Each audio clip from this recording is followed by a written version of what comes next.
Assalamualaikum warahmatullahi wabarakatuh. Halo Sobat Thinkers, Dreamers, and Warriors of Hope. Welcome back to Alfami Speak Up, ruangnya pelajar berani bersuara. Alfami Speak Up, ruangnya pelajar berani bersuara. Sobat Speak Up, pernah nggak kalian merasa hidup ini seperti lari maraton yang nggak ada garis finishnya? Mulai dari bangun pagi, sekolah, tugas, les, ekskul, belum lagi harapan orang tua, guru, bahkan teman-teman. Di titik tertentu kita merasa capek banget. Bukan cuma capek badan, tapi capek hati, capek pikiran, dan capek jiwa. Inilah yang dinamakan dengan burnout. Burnout bukan hanya sekedar malas atau baper. Burnout adalah kondisi kelelahan secara menyeluruh ketika fisik, mental, bahkan spiritual terasa drop. Menariknya lagi, burnout bukan hanya dirasakan oleh orang dewasa yang kerja kantoran saja, tapi juga oleh kita, remaja. Kenapa? Karena tekanan akademik, standar tinggi, dan obses untuk selalu jadi the best. Padahal kalau kata pepatah, life is not a race, it's a journey.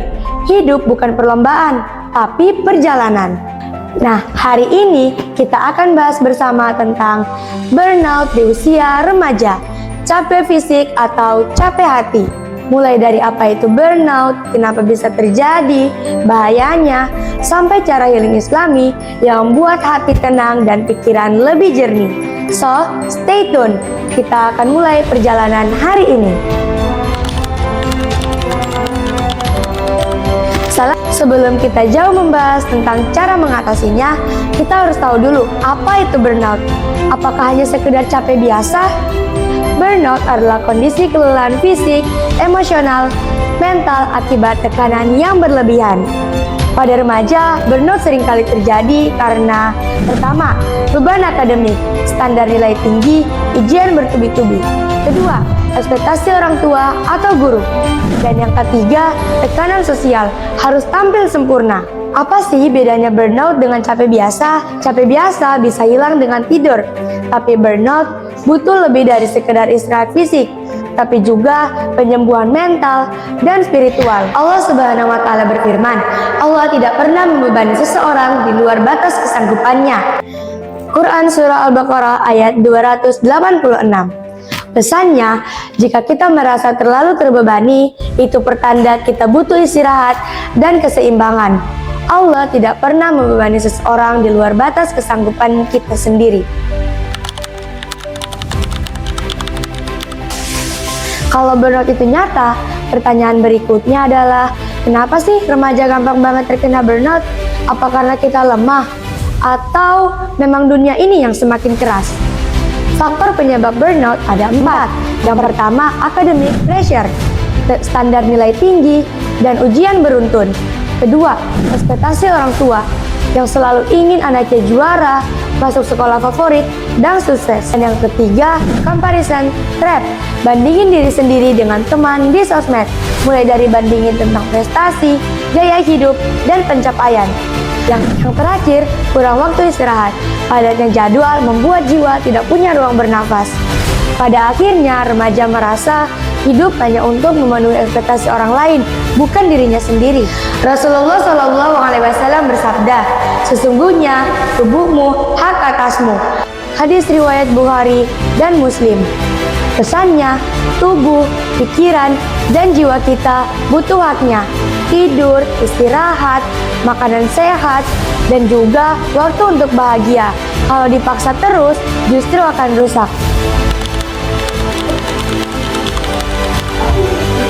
Bayangkan, kalau mesin dipaksa jalan tanpa henti, pasti rusak kan? Nah, begitu juga dengan manusia. Jika burnout dibiarkan terus-menerus, dampaknya bisa serius. Dampak burnout ada 4. Yang pertama, academic drop, hilangnya konsentrasi, nilai menurun. Yang kedua, emosi labil, gampang marah, gampang nangis, dan hilangnya motivasi. Yang ketiga, gangguan kesehatan, sakit kepala, insomnia, bahkan psikosomatis. Dan yang terakhir, spiritual kosong, jauh dari Allah, dan juga ibadah terasa berat. Burnout bisa jadi pintu masuk depresi kalau nggak diatasi. Allah Subhanahu wa Ta'ala berfirman, "Dan janganlah kamu berputus asa dari rahmat Allah. Sesungguhnya tiada berputus asa dari rahmat Allah, melainkan kaum yang kafir." Pesannya, burnout bisa bikin kita berputus asa, merasa nggak ada harapan. Tapi Allah ingatkan, selama kita masih hidup, rahmatnya selalu ada.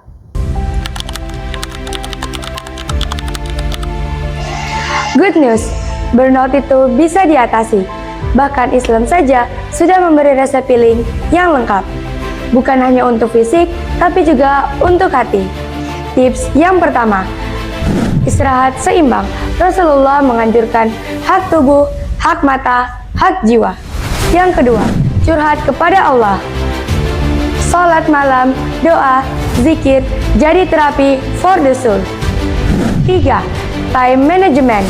Gunakan prinsip skala prioritas, versus mendesak. Dan yang keempat, tetapkan tujuan realistis. Jangan bandingkan diri kita dengan diri orang lain. Yang kelima, me time yang bermanfaat, seperti olahraga, hobi halal, baca Quran, atau sekedar rebahan sambil muhasabah. Yang keenam, berkomunikasi dengan orang tua atau guru. Sampaikan perasaan, jangan dipendam. Rasulullah Shallallahu Alaihi Wasallam bersabda, "Ketahuilah, dengan berzikir bisa membuat hati kita jadi tenang." Hadis riwayat Ahmad. Pesannya, kunci healing sejati ada di hati yang selalu ingat Allah. Salat, doa, zikir itu bukan beban, tetapi sumber energi yang menenangkan. So, sobat speak up, burnout itu nyata, tapi bukan akhir dari segalanya. Kita bukan robot, tapi kita manusia. Kita berhak lelah, tapi jangan berhenti. Kita boleh istirahat, tapi jangan menyerah. Ingat, hidup bukan hanya untuk memenuhi ekspektasi orang lain, tapi juga bagaimana kita melalui perjalanan yang Allah ridhoi. Jangan lupa, kunci healingnya sesungguhnya adalah kembali kepada Allah, karena hati yang lelah akan tenang jika kembali kepada Sang Pencipta. Sampai jumpa di episode Speak Up berikutnya. Wassalamualaikum warahmatullahi wabarakatuh.